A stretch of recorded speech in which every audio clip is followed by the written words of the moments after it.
Good afternoon, I'm Lee Anderson. A breach of an irrigation canal caused flooding south of Redmond last night. Carly Keenan joins us now with more. Carly? This is something that has not happened in more than 25 years, Lee. The Central Oregon Irrigation District got reports around 9 last night that a canal flooded. Crews have been working since then to get it fixed. 30-foot hole is what's left of the Pilot Butte Canal after a breach Wednesday night. About 20 homeowners were sent emergency notices to sandbag their property.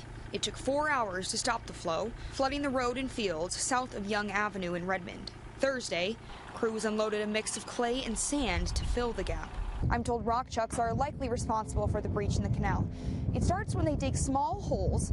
Water gets into those small holes, and then, similar to a dam breaking, the force of the water pushes everything through, flooding very quickly. The Central Oregon Irrigation District typically checks canals for burrowing animals during stock runs, but the lack of water has limited that process. Because we have had such a drought, we haven't had stock runs this year. So bringing water in was a little different this year than in past years. Flooding is a rare sight to see in Central Oregon. However, Craig Harrell says the incident has little impact on the drought. This is live flow that we pick up. This is not stored water from one of the reservoirs, so we haven't lost storage. This is water that's been coming from snowmelt, which we've been getting a lot of. It will not affect our patrons or North Unit's patrons at this time.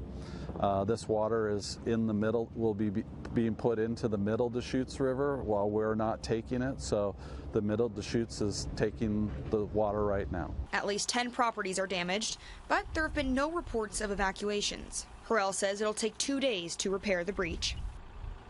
COID is still investigating the amount of damage done, and Young Avenue remains closed. Lee?